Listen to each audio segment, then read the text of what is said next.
So I'm excited. Today we're going to talk about Veilbound, one of my most recent books that I've written. The full series is done, and we have a very special guest who has read the book. She wants to talk about the book. We're going to go through some of those details. We're going to hash it out. I'm going to ask some questions. She's going to give some opinions. And then by the end of this, you're going to know if you want to read this or not. So let me stick this back up here and we'll get into it.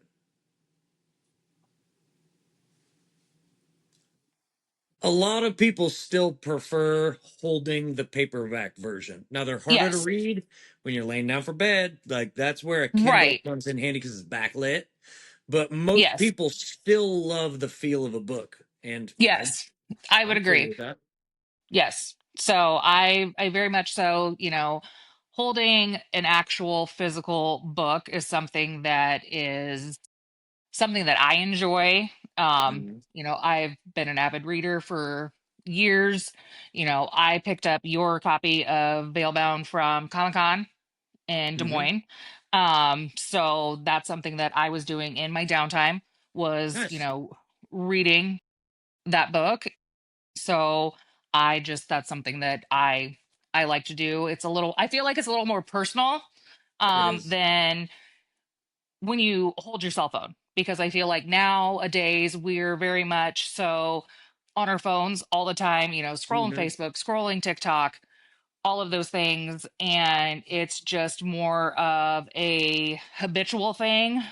Whereas if you actually pick up a book, you can disconnect from that social media sort of thing, and you Right. can disconnect on a different level For sure. reading a book. Yeah. So Well, you don't that's have kind of my notifications coming through. You don't have different stuff right. distracting you. Like, there's a lot Yes. of things that can still happen, especially if you're doing it on your phone. And Yes.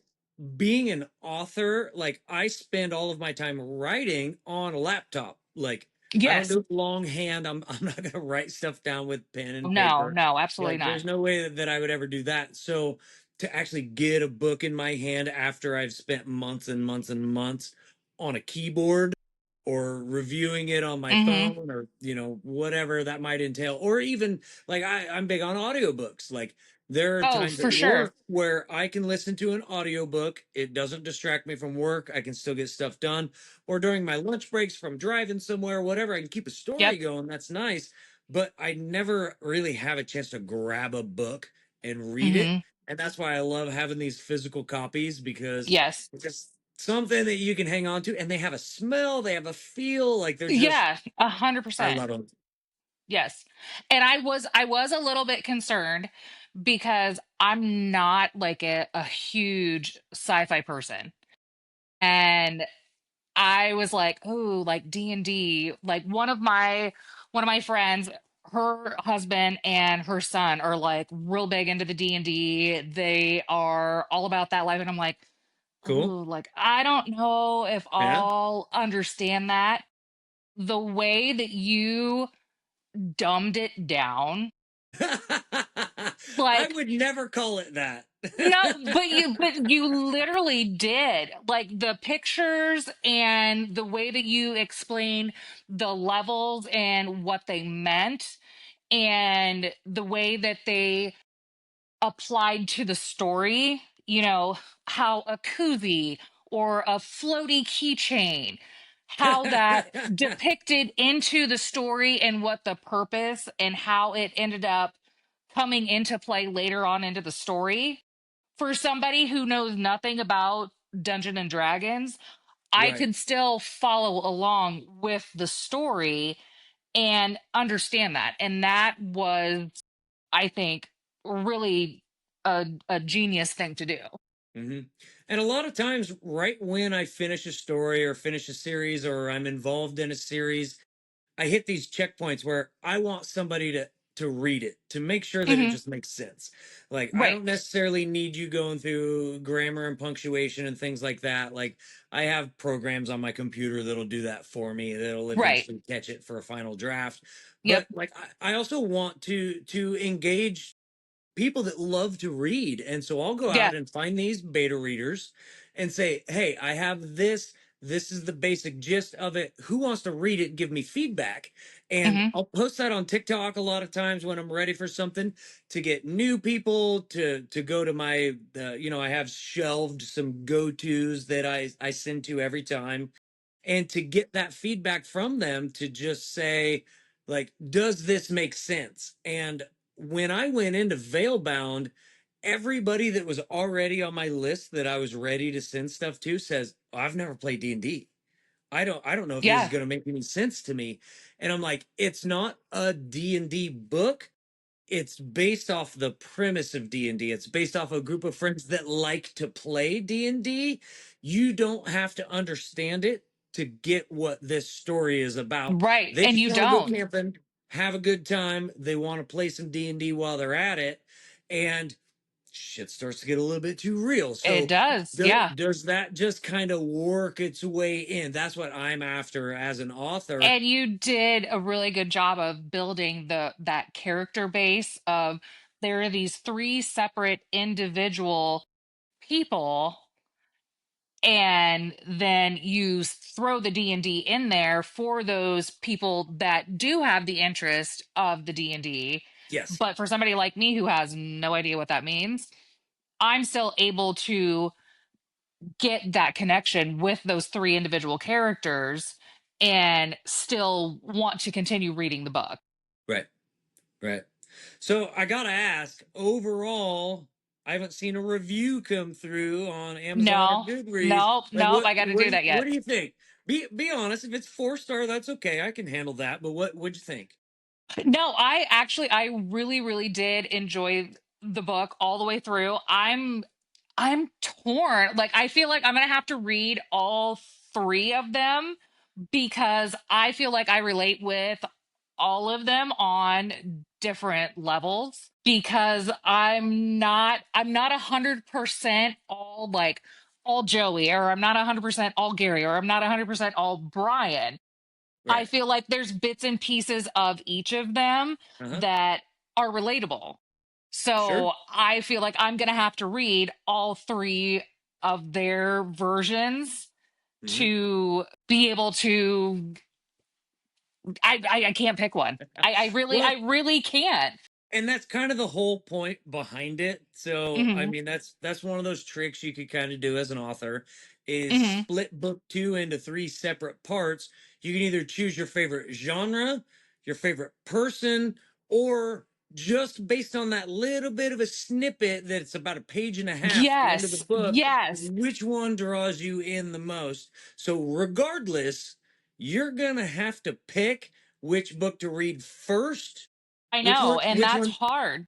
which one draws you in? So Gary is kind of the anger management sort of Yep, largest tough guy. He kind of the barbarian of the group. He yep. goes into an apocalyptic God, sorry, an apocalyptic horror realm. Hmm. Joey is more of the athletic leader type. Hmm. He goes into a very sci-fi realm. And Yep. then Brian is kind of the brains over brawn sort of a thing. He Hmm. goes into a very fantasy library ish realm, but they each teach you different things about what's going on. You'll never get the whole picture unless you read all three, No, but you get bits and pieces throughout.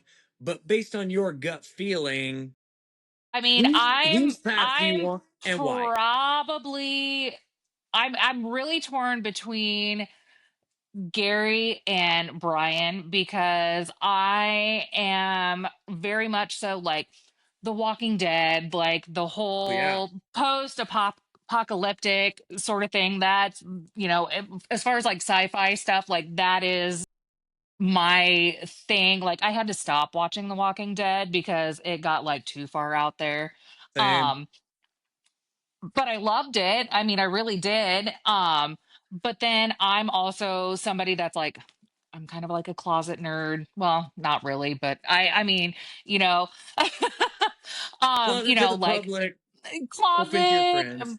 openly a nerd, but like this huge library with like this lady and like she's being all weird and mysterious. Like it reminded me of like Ghostbusters, and and that whole situation. So I'm torn. I don't know. Like, I could go either way. Now, not that I'm not interested in what's going on with Joey, but at the same time, like, he could wait. Like, I feel like he could wait. Well, so the way that it sits right now, and it's completely blowing my mind. So I've had three beta readers, friend readers, whoever you want to call Mm, it, read the entire series. mm, One of them picked Brian, one of them picked Gary, one of them picked Joey. mm. I need a fourth person that's going to say, this is the next book I picked, and this is why. Okay. What are you going to go for? What's your next read? Ugh. If I absolutely like put a gun to my head, I would have to pick Brian. Okay. And that's Like, that's a good that's a the good first library, choice. like the library, that there is so much that I feel like there's so much infinite probably knowledge, and there's probably so much backstory within that library that probably has more to do with the other worlds that he could potentially uncover Hmm. that would need to be discovered. Yeah, right. But you can also go with the dessert theory that, like, I'm going to eat my veggies and I'm going to eat my protein and I'm True. going to have dessert last. True. So you could, I mean, realistically, you can do it any which way that you want. When I Mm, talk about the Fallen series, it's a little bit different. I suggest the dessert theory with Fallen, but when it comes to Veilbound, hmm. go with your gut. Go with what Yeah. you want to do. It's not that any of the other books are less than, but again, when you choose which character to follow for all three book twos, you're still only getting a partial picture. Got it. But it makes the most sense through Brian's eyes. Gotcha. So there's a lot to be there, and then the whole group comes back for that final book. It's technically a trilogy, even though there's Okay. five books and there's three book threes. You could still just read the first one, pick a character, read the last one, and that's a full story. So you don't have to get crazy Hey, with it, no, I couldn't but though. there's I'd have to. I would have to most read. readers, yeah, most readers, you'll have that gnawing voice in the back of your Hmm. brain going, what everybody else go through? Like, I have two Yes. more books to read. Yes. So Yep. at that point, if you've That's, already yeah. read the final one, they become prequels, which is kind of cool. Oh, which, You yeah. can figure it out later. So that whole series is set up to be read in any order. You could legit pick it up in any order. You just have to understand if you start with one of the book twos or the final book, everything else is a Mhm. prequel.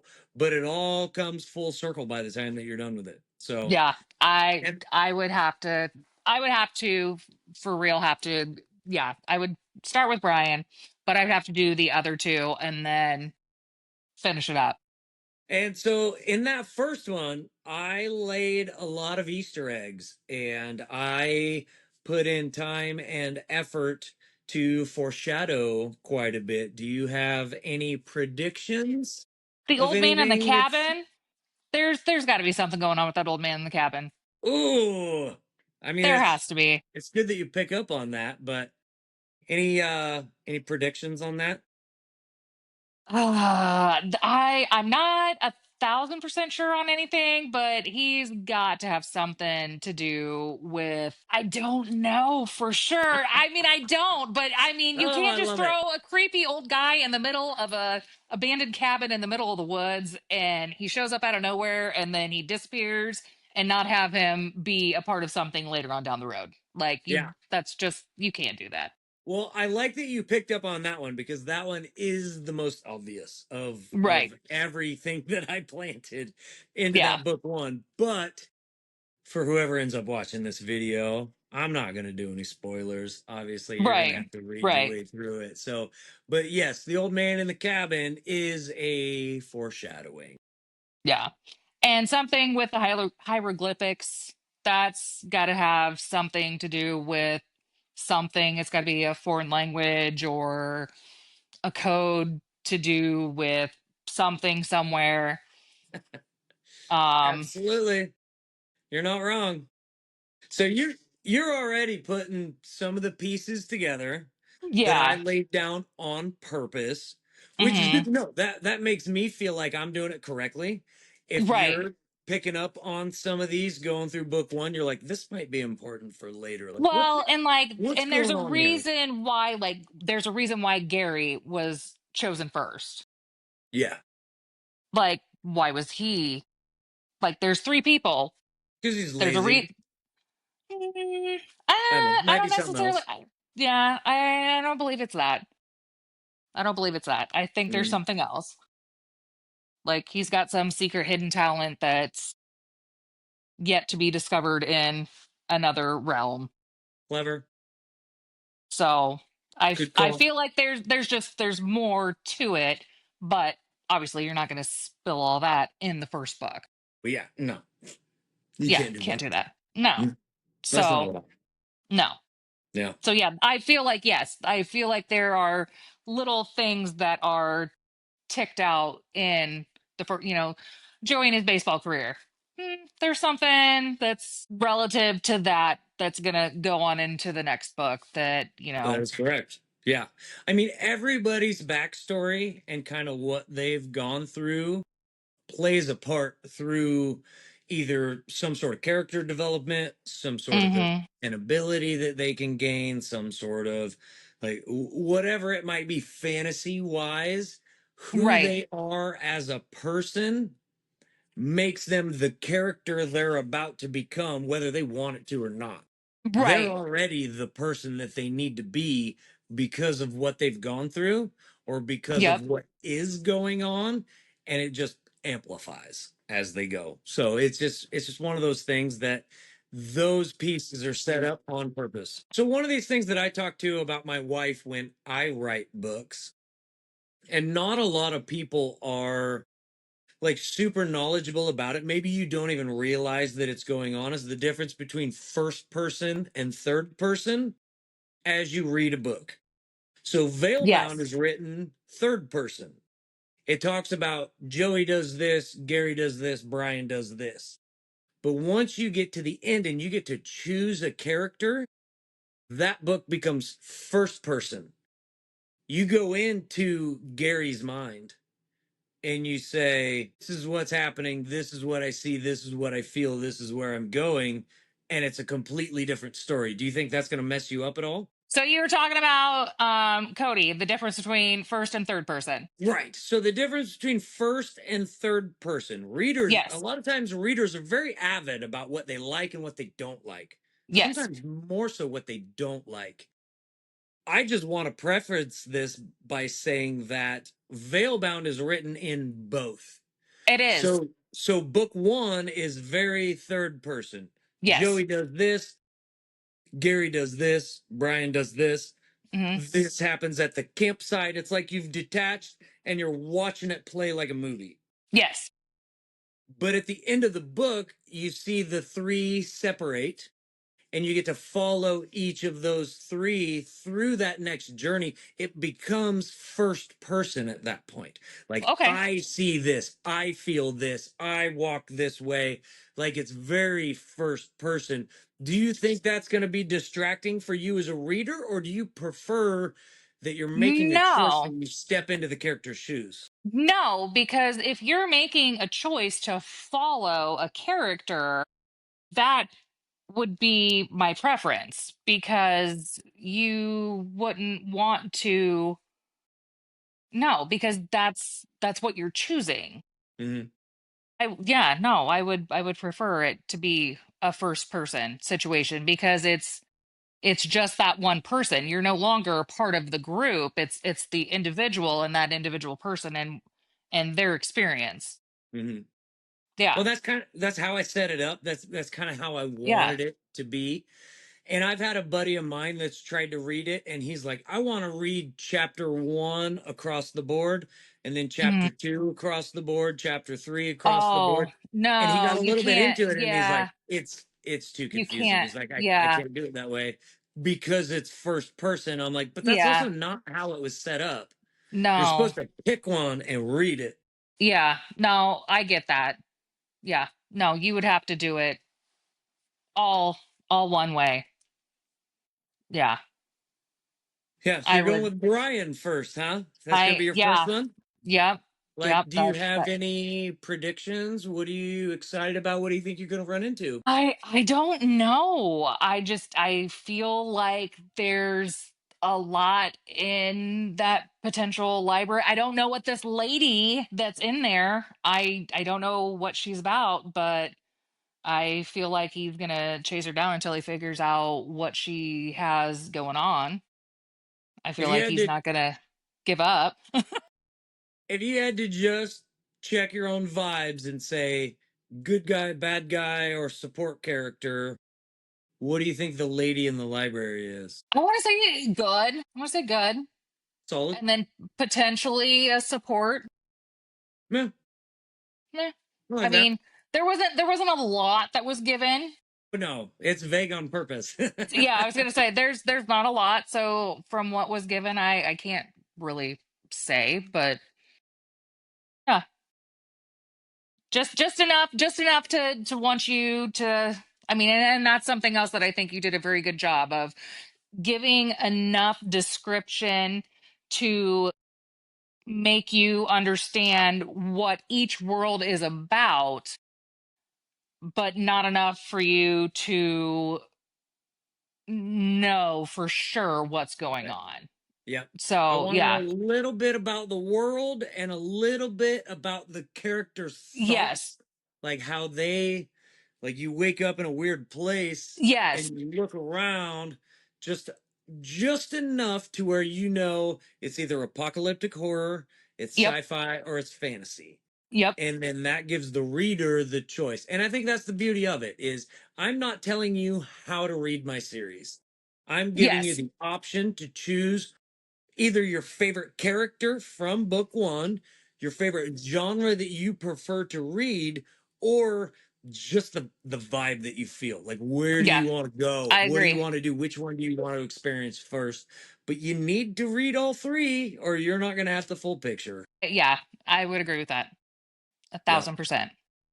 Yep. So, I mean, for some reason, two out of the three, when everybody started to read it, Joey got last, two of them, except for the one person that picked it first. So that seems to be the last overall, but it doesn't necessarily take anything away. That's why I want more feedback. What order did you read it in?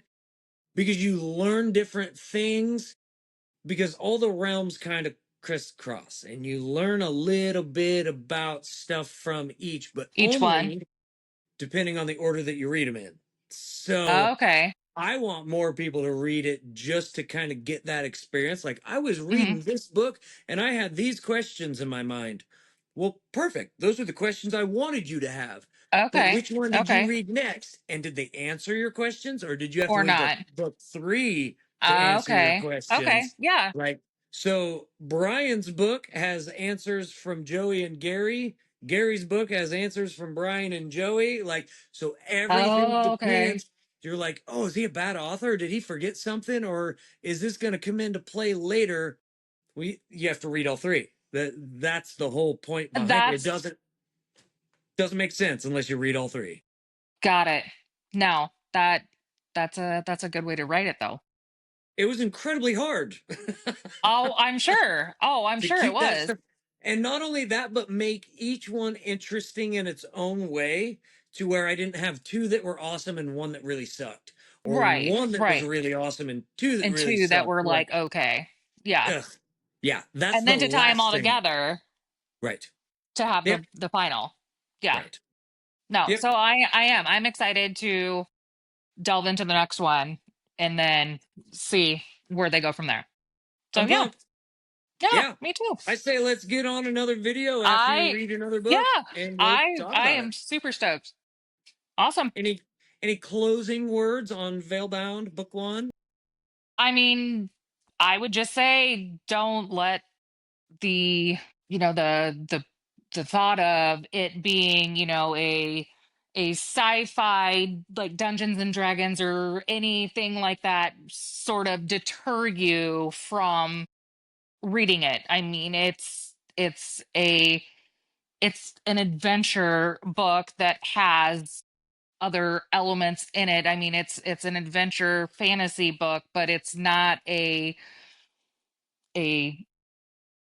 super sci-fi one way or another. It was a very entertaining book. I found it Good.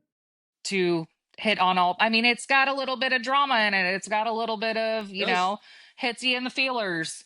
It's Yep. got, people chasing after their dreams. It's got a little bit of, I wouldn't say romance, but everyday stuff that people go through, That you romance comes know. in later. Yeah. But, For one. it's just a good solid book. Yeah. So, Thank you. yeah. Appreciate that. You're welcome. That's awesome. Yeah. Yeah.